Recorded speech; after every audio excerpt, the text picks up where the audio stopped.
O que de Deus se pode conhecer é manifesto entre eles, é por isso que eles são indesculpáveis. E as duas coisas que Paulo cita são muito interessantes. Ele diz assim, primeiramente, que os atributos invisíveis de Deus são claramente vistos. Então, como que algo invisível pode ser claramente visto? Deixa eu me dar um exemplo e daí eu vou discutir um pouquinho mais o contexto.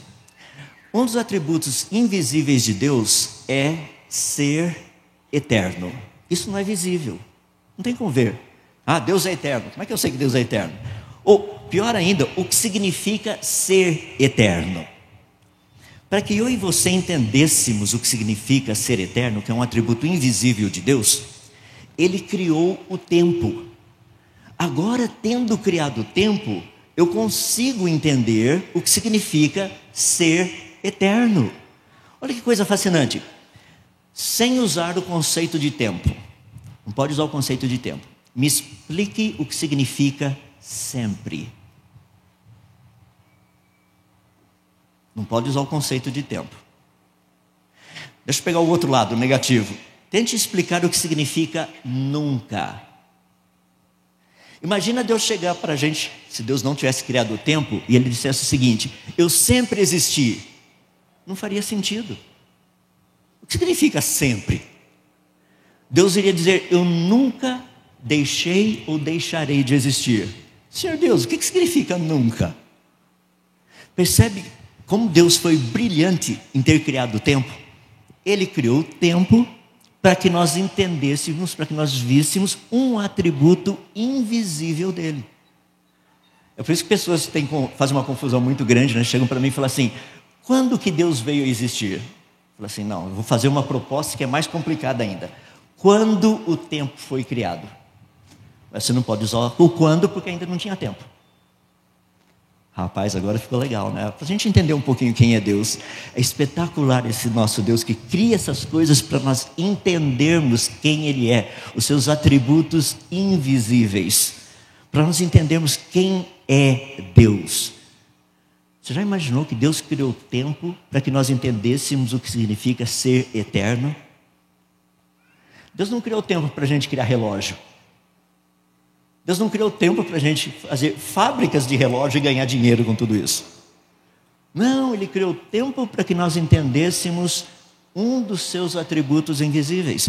E é isso que Paulo está falando, ou seja, Deus faz uma revelação de si mesmo.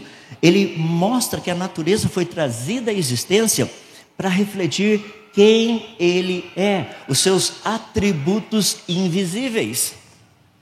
Imagina a grandeza do nosso Deus. As pessoas chegam e falam para mim: Deus é grande. Eu falo: amém, irmão, Ele é muito grande. Deixa eu fazer uma pergunta para o irmão: quão grande é Deus?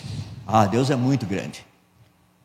Ô irmão, o senhor não falou nada até agora, o senhor só falou que Deus é grande. Continua, vamos para o próximo passo. Quão grande é Deus? Não, o irmão não tem noção do quão grande é Deus. Eu volto para o irmão e falo: irmão, até agora o senhor não falou nada. Vamos colocar isso de forma prática. Daqui até o Sol são 150 milhões de quilômetros. Eu acho que Deus é grande. Não, peraí, isso é pequeno. A estrela mais próxima da gente está além do Sol, está a cerca de 41 trilhões de quilômetros. A estrelinha mais perto da gente. Eu acho que Deus é grande, mas essa é a estrelinha mais perto da gente. Você sabia que para a gente ir de uma extremidade da nossa galáxia até a outra, são 100 mil anos-luz, e um ano-luz equivale a 9,5 trilhões de quilômetros. Eu acho que Deus é grande.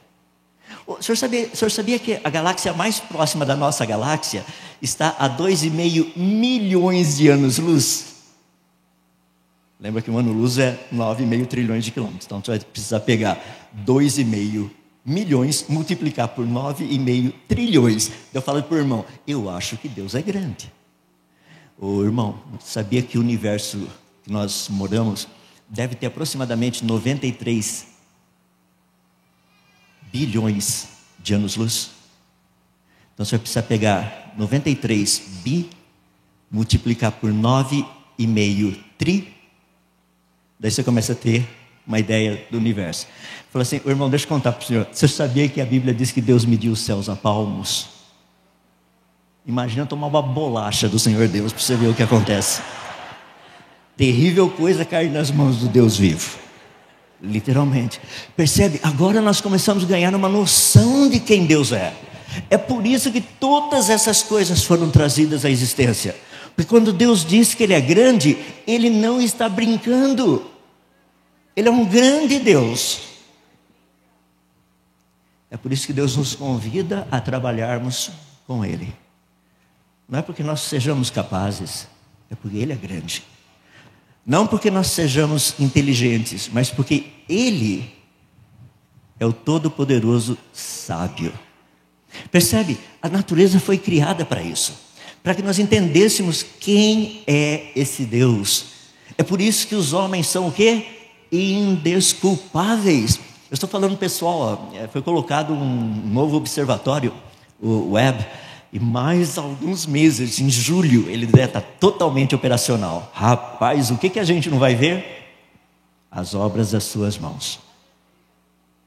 Você fala assim, mas a NASA não colocou esse negócio, a NASA, a ESA e outros grupos aí que trabalharam para montar esse observatório, telescópio. Eles não estão pensando na glória de Deus. Eles não, mas Deus está. Foi por isso que Deus financiou a obra. Foi por isso que Deus deu ideia para esses caras. Vamos fazer um telescópio? Deus fala, tem que ser um telescópio que nos ajude a ver como foi logo no início. Deus fala, olha para a minha palavra, mas tudo bem, vamos usar o telescópio. Dai a César o que é de César, dai a Deus o que é de Deus. Vamos montar o telescópio, vamos olhar lá no comecinho, vamos ver. É porque o Hubble foi muito interessante. O Hubble consegue ver bem longe.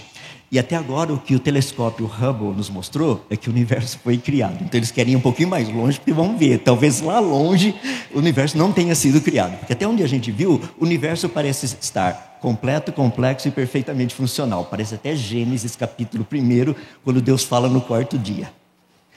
As pessoas falam, a gente vai precisar ver um pouquinho mais longe. É por isso que eu estou super animado com o telescópio Webb. A gente vai ver pelo menos 10 vezes mais longe, com mais clareza. Já viu, né? Deus não gosta de coisa míope. Ele falou assim, vou deixar bem claro agora. Vamos colocar um bom telescópio, melhor ainda. Eu vou custear tudo, vou ter ideias brilhantes, o pessoal vai fazer, e sabe o que é melhor ainda? Vai funcionar. Você consegue imaginar o que significa fazer com que um espelho de aproximadamente 1,60 m vire para um lado, para o outro, para cima ou para baixo, a uma distância de 3 átomos? Tenta fazer um motorzinho desse jeito. É espetacular o negócio. Está feito, está funcionando de acordo com o planejado. Eu não sei quantos de vocês, mas o que eu orei para que desse certo, para que o negócio não explodisse quando estivesse subindo, sabe? Falei, Senhor, por favor, o projeto foi tão bom até agora. Eu sei que o Senhor pode fazer qualquer coisa, mas coloca lá. E não é que Deus manda esse negócio, chega lá no que a gente chama de ponto de Lagrange, o ponto 2, e ele está parado, estabilizado, certinho, tudo abriu do jeito que era planejado, e agora só estão fazendo os alinhamentos dos espelhos, e mais alguns meses tudo funcionando. Para quê? Para o louvor da sua glória.